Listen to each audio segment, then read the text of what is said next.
बच्चों, अब हम लोग ज्योमेट्री में प्रमेय चल रही है। इसमें अब प्रमेय आ गई है पाइथागोरस की प्रमेय।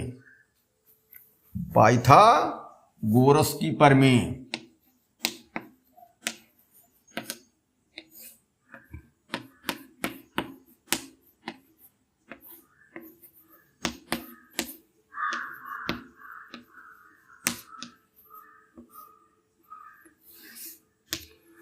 इसको बौधायन की प्रमेय भी कहा जाता है।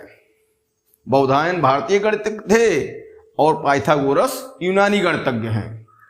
इन दोनों लोगों का निष्कर्ष जो निकला वो एक ही निकला था, और यह समकोण त्रिभुज के बारे में है।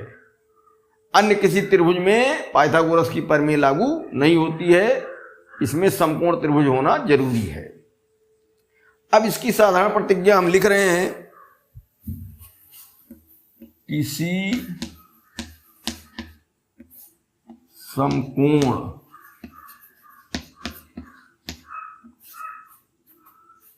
त्रिभुज में कर्ण पर बना वर्ग शेष दोनों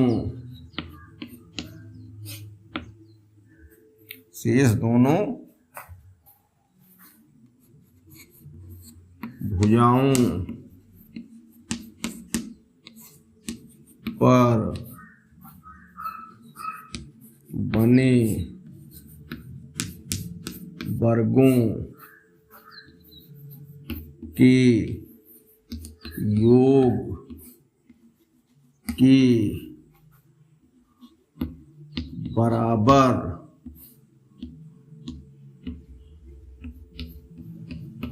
होता है। इसी पर विचार करो। साधारण प्रतिज्ञा पहले समझो। पहली बात तो समकोण त्रिभुज होगा, अन्य किसी त्रिभुज की बात नहीं। केवल त्रिभुज कह देने से काम नहीं चलेगा। समकोण त्रिभुज में, अब समकोण त्रिभुज में ही कर्ण होता भी है। भुजा का जो नाम स्पेशल रूप से कर्ण कहा गया है, यह समकोण त्रिभुज में ही होता है और किसी तरह के त्रिभुज में कर्ण नहीं होता है। तो कर्ण पर बना वर्ग शेष दो भुजाएं और बची। शेष दोनों भुजाओं पर बने वर्गों के योग के बराबर होता है। कहने का मतलब कि कर्ण पर बना वर्ग बराबर, उसमें दोनों भुजाएं जो होती हैं लंब और आधार कही जाती हैं। तो लंब का वर्ग धन आधार का वर्ग। अब चित्र एक हम बना दे रहे हैं।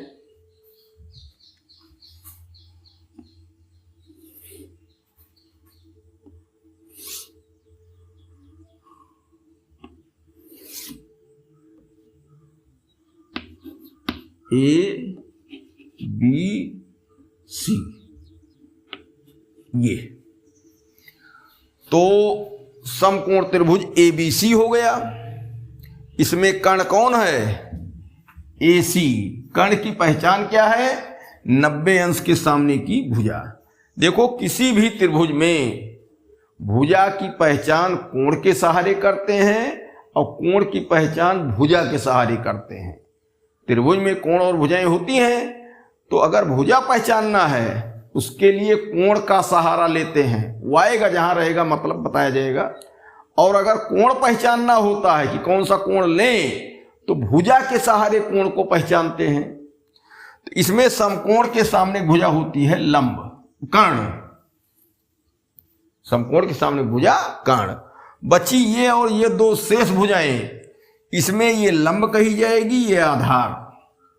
हालांकि त्रिकोणमिति पढ़ोगे तो लंब और आधार में अदला बदली भी हो जाती है, लेकिन सामान्य तौर पर रेखा गणित में जो खंभे जैसा, पेड़ जैसी भुजा ऊपर को गई होती है उसको लंब कह दिया जाता है, और नीचे जो पृथ्वी पर, जमीन पर क्षैतिज है उसको आधार कह दिया जाता है, बेस।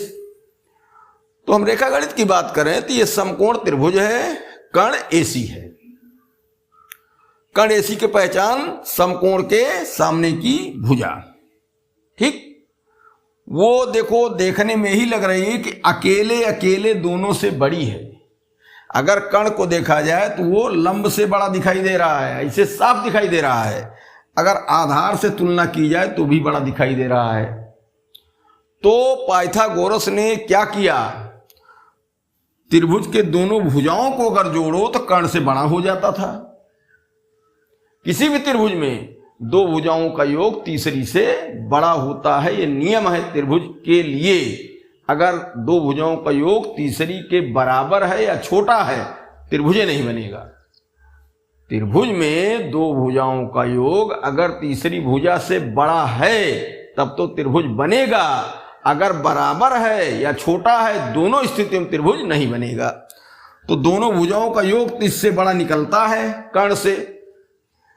तो उसने क्या किया कि दोनों भुजाओं का वर्ग किया और कर्ण का भी वर्ग किया। जब वर्ग करके देखा तो कर्ण के वर्ग के बराबर अकेले कर्ण के दोनों भुजाओं के वर्गों को जोड़ने पर बराबर हो गया। कहने मतलब कि वर्ग ना करें तो दोनों भुजाओं का योग बड़ा है कर्ण से, लेकिन अगर वर्ग करके सब में देखें तो दोनों भुजाओं का वर्ग का योग कर्ण के अकेले वर्ग के बराबर सटीक हो जाता है। तो कहने मतलब कि स्क्वायर होने पर ही बराबरी है, और जब तक भुजाओं को स्क्वायर नहीं करेंगे बराबरी नहीं होगी। ठीक, ये थोड़ा है कि पाइथागोरस के नियम की समकोण त्रिभुज के दो लंब और आधार का योग कर्ण से बड़ा कर्ण के बराबर होता है, नहीं, वर्ग में कहेंगे तभी चलेगा। तो अब इसमें क्या दिया है,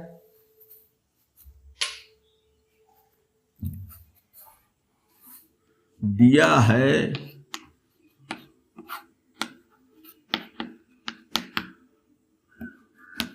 समकोण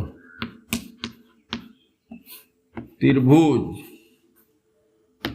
ABC में कोण B बराबर 90 अंश। भाई समकोण त्रिभुज तो है, लेकिन कोण 90 अंश कहाँ है ये भी हमको बता देना है। वो 90 अंश का निशान लगा है बी पर, ये हमको दिया गया है। सिद्ध क्या करना है,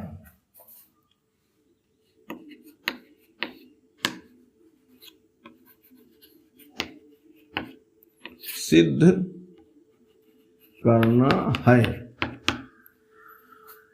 AC स्क्वायर बराबर क्या होगा, AB square plus BC square. यही है सिद्ध करने वाली चीज, यही क्वेश्चन है हमारा। ठीक, अब यहां जो है बार बार वर्ग शब्द आ रहा है। वर्ग शब्द का मतलब क्या है,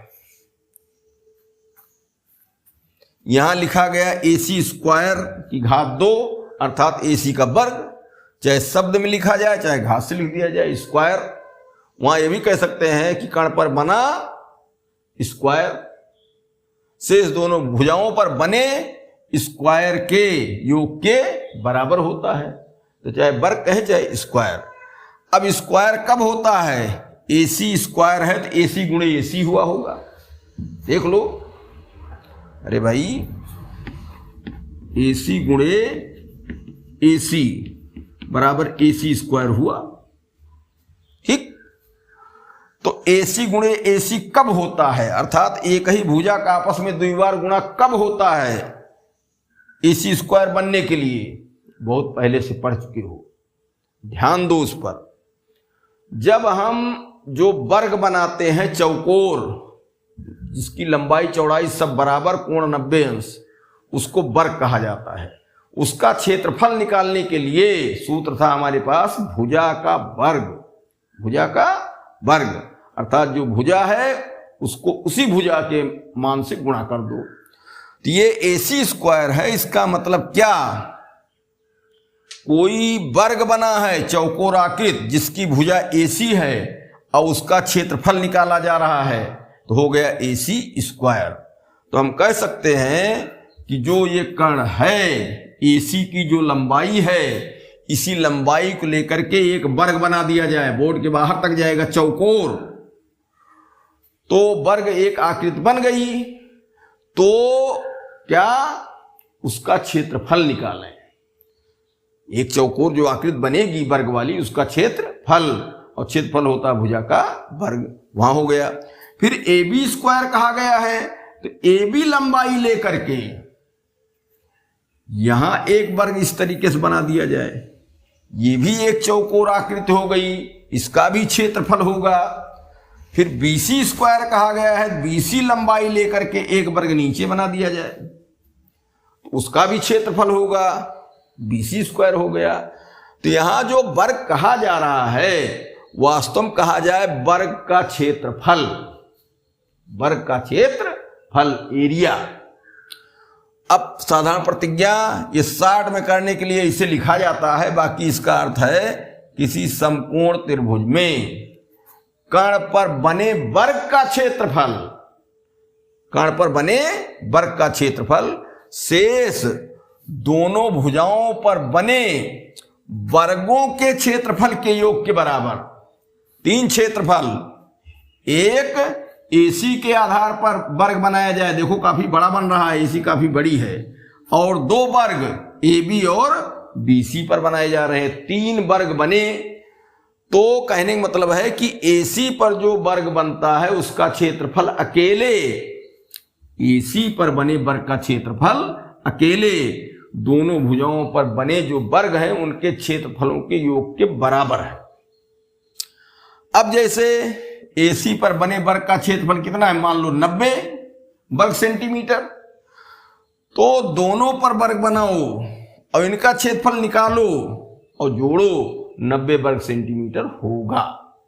जैसे इसका हो गया मान लो 50 वर्ग सेंटीमीटर, इसका हो गया 40, तो 50 40 90। तो सही बात है कि अगर विस्तार में लिखी जाए साधारण प्रतिज्ञा तो कहा जाएगा किसी समकोण त्रिभुज में कर्ण पर बने वर्ग का क्षेत्रफल शेष दोनों भुजाओं पर बने वर्गों के क्षेत्रफल के योग के बराबर होता है। तो ऐसे नहीं कि इसे याद कर लो, साधारण प्रतिज्ञा या पर में हल कर लो। तो क्षेत्रफल अमूमन कहा नहीं जाता है, बस वर्ग से काम चला लिया गया। लेकिन अब समझ लो पाइथागोरस की प्रमेय समकोण त्रिभुज के लिए जो है उसमें कर्ण जो है उसको वर्ग की एक भुजा मानकर एक वर्ग बना लिया जाए, उसका क्षेत्रफल निकाल लें, तो वो क्षेत्रफल दोनों भुजाओं की लंबाई के आधार पर 2 वर्ग यहां बनाए जाएं, तो इनके क्षेत्रफलों के योग के बराबर अकेले होता है। कहने मतलब कि यहां के वर्ग का क्षेत्रफल धन यहां के वर्ग का क्षेत्रफल बराबर यहां के वर्ग का क्षेत्रफल। क्योंकि वो भुजा बड़ी है तो उसका क्षेत्रफल बड़ा होगा, बड़ा वर्ग बनेगा अकेले ही, और ये छोटे छोटे वर्ग बनेंगे। ये स्क्वायर का मतलब हुआ। अब चलो इसमें रचना की जाएगी। रचना के लिए पीछे एक प्रमेय हल कराई गई है, वीडियो में देखना। किसी समकोण त्रिभुज में समकोण के शीर्ष से B से सम्मुख कर्ण पर लंब डाला जाए, सम्मुख कर्ण पर लंब डाला जाए, ये BD लंब डाला गया, यहां कोण 90 अंश है। तो त्रिभुज 2 भागों में बट गया, 2 त्रिभुज नए हो गए और एक मूल त्रिभुज ABC ही है। तो वहां सिद्ध किया गया है कि दोनों नए त्रिभुज और पुराना त्रिभुज तीनों एक दूसरे के समरूप होते हैं। कहने मतलब पुराने त्रिभुज के जो तीनों कोण हैं वो नए त्रिभुज के दोनों त्रिभुजों में कोणों के अलग अलग बराबर है, और ये हम लोग सिद्ध कर चुके हैं। तो इतना वही रचना BD हुई। उस प्रमेय में ये BD दिया गया था प्रमेय में ही, लेकिन यहां लंब डालने वाला काम रचना के द्वारा हो गया। बस इतने अंतर दोनों प्रमेय में है। अगर वो प्रमेय समझे हो तो वही प्रमेय यहां लगेगी, इसके बाद मामूली सा काम है और प्रमेय तुम्हारी सिद्ध हो जाएगी। तो ये रचना में क्या हुआ, बीडी लंब एसी डाला,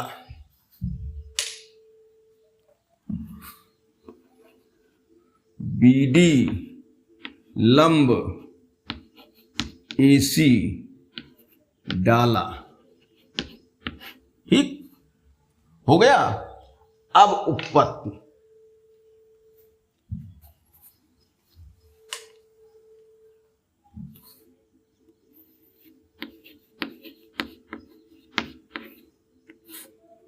उत्पत्ति देखो, उत्पत्ति में त्रिभुज एबीसी जो मूल वाला है, त्रिभुज एबीसी जो मूल वाला है उसको लें और एक त्रिभुज छोटा वाला ले लें, जोड़ी में लेना है, दोनों को समरूप सिद्ध कर दें। फिर त्रिभुज एबीसी मूल वाला लें और उसको दूसरे छोटे त्रिभुज के समरूप सिद्ध कर दें। जबकि ये काम पिछले प्रमेय में उसमें किया गया है, पढ़ोगे वही जो है यहां पूरा दोहराया जा रहा है, वही प्रमेय है ही है, थोड़ा सा आगे बढ़ाना है। तो कहने मतलब 3 त्रिभुज हो गए हैं, एक बड़ा त्रिभुज, 2 छोटे त्रिभुज, बड़े त्रिभुज के साथ एक छोटा त्रिभुज, फिर दोबारा बड़े त्रिभुज के साथ दूसरा छोटा त्रिभुज, लेकिन इनको समरूप कर दिया जाए और तब क्या होगा, समरूप त्रिभुजों की भुजाएं समानुपाती होती हैं संगत वाली, बस वही लिख देंगे, रिजल्ट आ जाएगा। तो अब क्या, दोनों त्रिभुज लिया जाए। अब कहोगे कि कैसे हम जाने कि ये लिया जाए, देखो एक बार ए बी स्क्वायर है, ए बी छोटे त्रिभुज की भुजा ए बी डी की है, बी सी स्क्वायर है छोटे त्रिभुज बी डी सी की भुजा ये है, ठीक। ये 2 रिजल्ट हमको अलग अलग इन्हीं जोड़ियों से मिलेंगे। कहने का मतलब कि मूल त्रिभुज और ये त्रिभुज जब लेंगे तो ए बी भुजा दोनों में कॉमन हो रही है, तो हमको ए बी स्क्वायर मिल जाएगा। और जब मूल त्रिभुज और छोटा त्रिभुज ये बी डी सी लेंगे, इसमें बी सी भुजा दोनों त्रिभुजों में कॉमन है, तो हमको बी सी स्क्वायर मिल जाएगा। कहने मतलब कि जो 2 ये खंड हैं, इनको पाने के लिए त्रिभुजों की 2 जोड़ी हम सेट करते हैं, जिसमें मूल त्रिभुज पहले त्रिभुज के साथ भी और मूल त्रिभुज दूसरे त्रिभुज के साथ भी, उसी में दोनों रिजल्ट ये A B square plus B C square हमको मिल जाएंगे और तब इनको हम देंगे जोड़, तो ये रिजल्ट आ जाएगा, ठीक। बस इतना काम है। इसीलिए 2 खंड हैं, दोनों खंडों के लिए 2 बार त्रिभुजों की जोड़ी हम लेंगे। तो त्रिभुज ए बी सी व त्रिभुज ए बी डी में, ठीक, क्या है पहचानो। ये त्रिभुज हम कलर कर देते हैं सफेद से,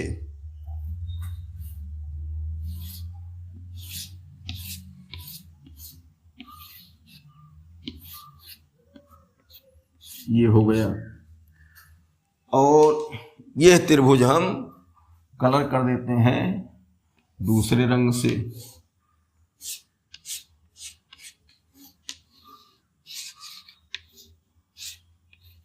ये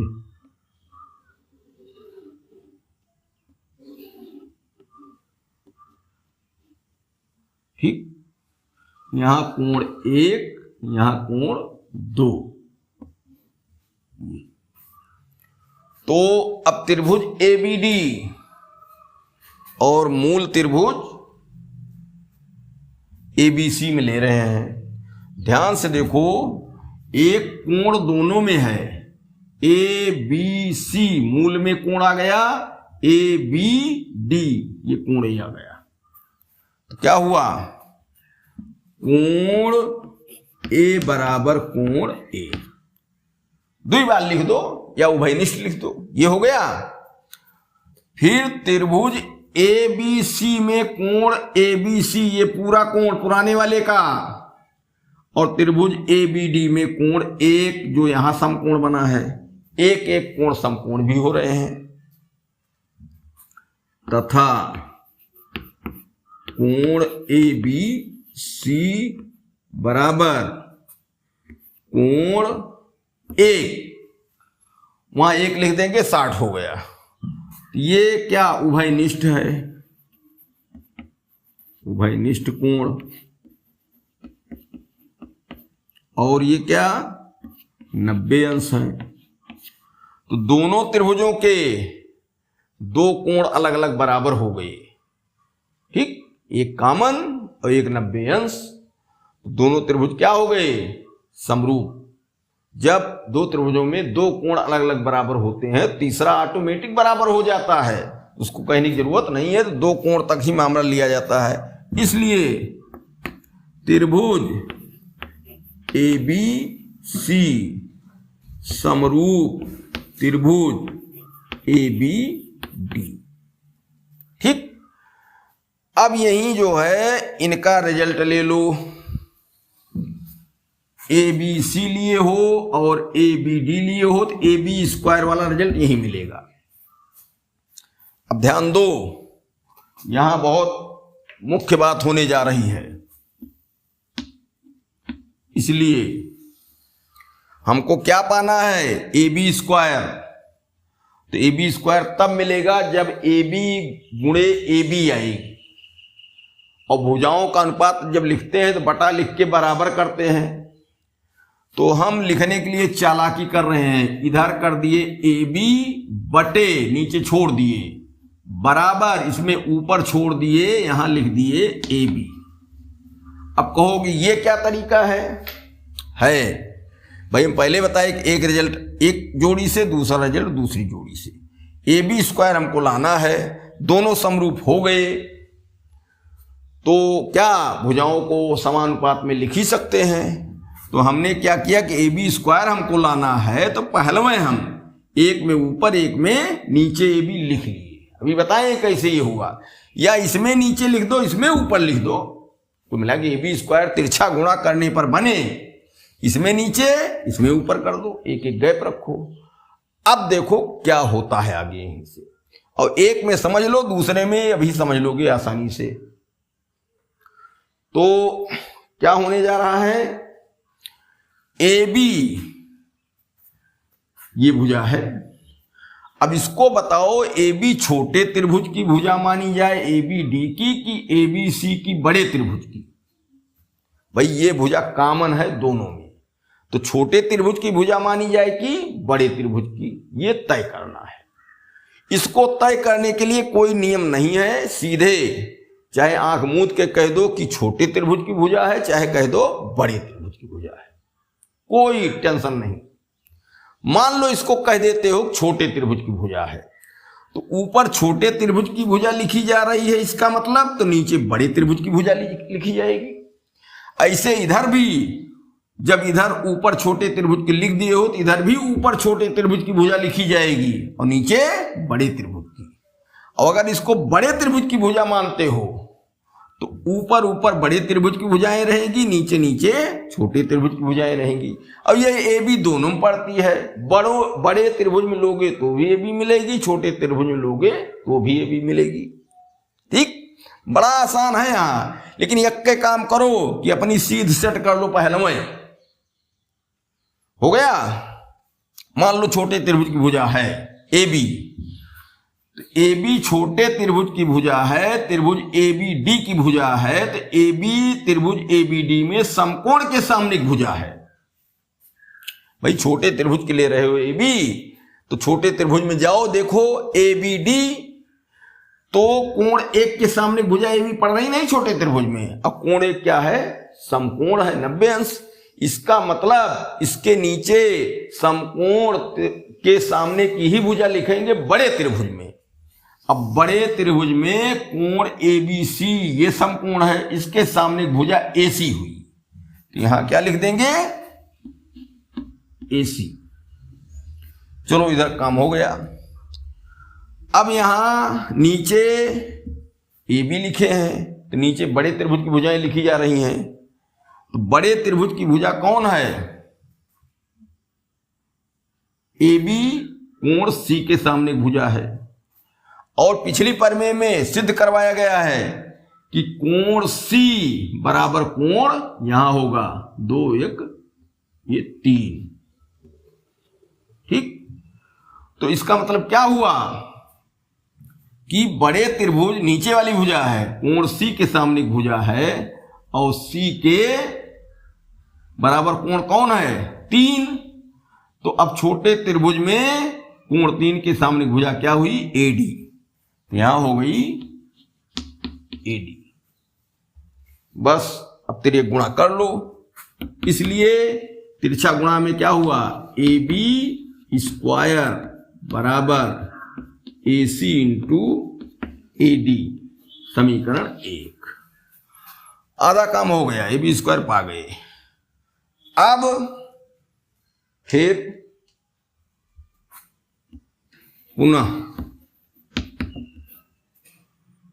त्रिभुज ABC व त्रिभुज BDC की जोड़ी लें। BDC में देखो, इस बार ABC में C कोण, BDC में C कोण उभयनिष्ठ है। कोण C बराबर कोण C उभयनिष्ठ। उभयनिष्ठ। एक कोण और खोज लो, कोण ABC। कोण ABC बराबर कोण BDC, समकोण के यहां भी है कोण BDC। क्यों? 90 अंश। फिर क्या हुए? दोनों कोण ये भी समरूप हो, दोनों त्रिभुज समरूप हो गए। इसलिए त्रिभुज ABC समरूप त्रिभुज BDC, ये एक रिजल्ट फिर आ गया। दोनों त्रिभुज समरूप हो गए। अब दूसरे में क्या पाना है हमको? BC square. देखो BC भुजा दोनों में कॉमन है भी। त्रिभुज ABC कहेंगे तो भी BC बोली जा रही है, BDC कह रहे हैं तो भी BC बोली जा रही है। जैसे यहां AB कॉमन हुई थी वैसे वहां BC, कहने मतलब कि एक संबंध में AB कॉमन पड़ेगी, एक संबंध में BC। अब फिर यही तरकीब लगा दो। चलो हम इस बार BC यहां नीचे लिख दे रहे हैं, बराबर BC यहां ऊपर लिख दे रहे हैं। ठीक, कहोगे नहीं तो ऐसे कैसे याद करें? कुछ नहीं, एक ऊपर एक नीचे लिखो, इधर उधर कहीं भी। और एक बात ये भी जान लो, यहां हम लोगों ने ऊपर छोटी भुजाएं लिखी थी, नीचे बड़ी भुजाएं थी। अब इसका कोई मतलब यहां नहीं है। तुम चाहो यहां ऊपर बड़ी भुजा ही लिखो और नीचे छोटी भुजा, या ऊपर बड़ी छोटी भुजा नीचे बड़ी भुजा। कहना लिखने के तरीके में यहां से यहां कोई संबंध नहीं है। परेशान हो कि यहां जो लिखे वही यहां करें, कुछ नहीं। समरूप त्रिभुजों की भुजाएं, संगत भुजाएं समानुपात में होती हैं। ये अलग ग्रुप था, इसमें लिख लिया गया, ये अलग है। केवल इतना ही देखो, हमको BC स्क्वायर बनाना है, एक तरफ नीचे लिखो एक तरफ ऊपर लिखो। ठीक, अब चलो ये BC मान लो, हम इस बार बड़े त्रिभुज की भुजा लिख रहे हैं। बड़े त्रिभुज की भुजा BC हुई और ये कोण जो 1 है, यहां कोण 4 के बराबर होगा, पिछली प्रमेय में पढ़ चुके हो। ठीक, तो क्या हुआ? BC जो है ये बड़े त्रिभुज की भुजा है, तो यहां ऊपर बड़े त्रिभुज भुजा मान लो हम लिख रहे हैं। अब BC किस कोण के सामने है? A के, और A के बराबर 4 है। तो छोटे त्रिभुज में BC के संगत क्या हुई? 4 के सामने भुजा DC। इसमें क्या बना? DC। इधर हो गया। अब नीचे देखो, छोटे त्रिभुज भुजा लिखी जा रही है, तो ऊपर बड़े त्रिभुज की, तो नीचे छोटे त्रिभुज की है, तो BC छोटे त्रिभुज में समकोण के सामने भुजा है 2 की, तो बड़े त्रिभुज में समकोण के सामने भुजा AC हो जाएगी। यहां क्या लिख दिया जाए? AC AC। देखो इसमें भी AC लिखने का मौका मिला था, इसमें भी मिला है, और AD AC का एक टुकड़ा इसमें लिखने का मौका मिला है, और DC दूसरा टुकड़ा इसमें लिखने का मौका मिला है। ये होगा भी। अब क्या हुआ, अब स्क्वायर बना लो, या क्या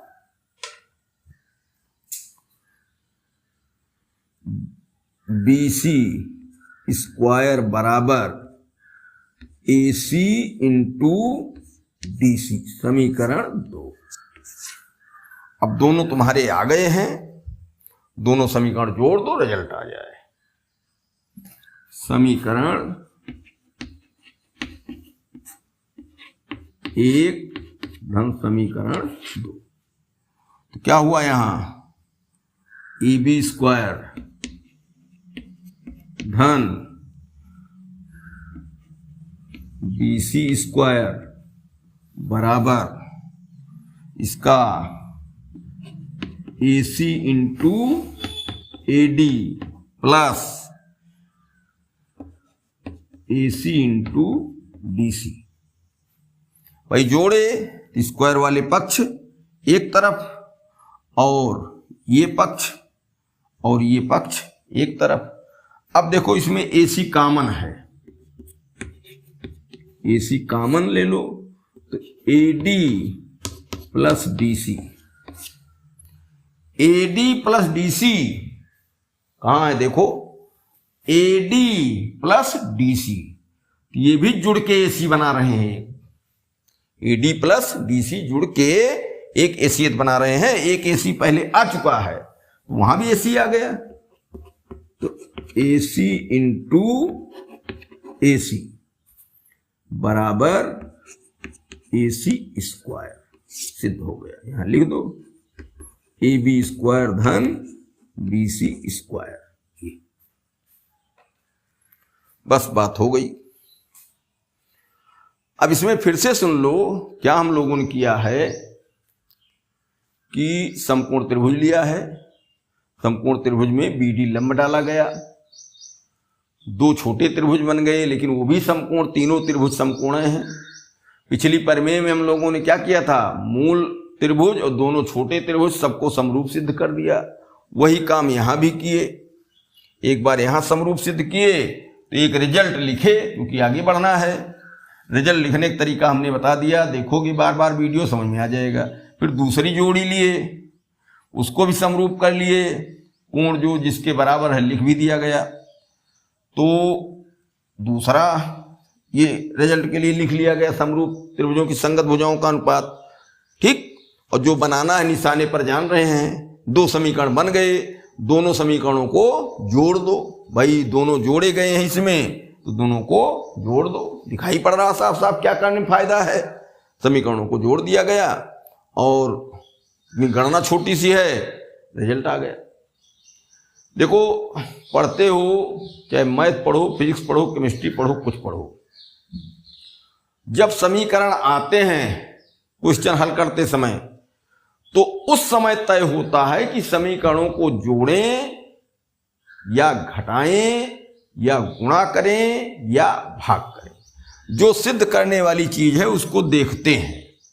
अगर जोड़ने पर मिल रहा है तो समीकरणों को जोड़ेंगे, घटाने पर मिल रहा है समीकरणों को घटाएंगे, गुणा करने में मिल रहा है समीकरणों को गुणा कर देंगे, भाग करने में मिल रहा है समीकरणों को भाग कर देंगे। कहने मतलब जो समीकरण बनते हैं तो पहले से नहीं तय हम कर पाते हैं कि समीकरणों को हमको जोड़ना ही रहेगा।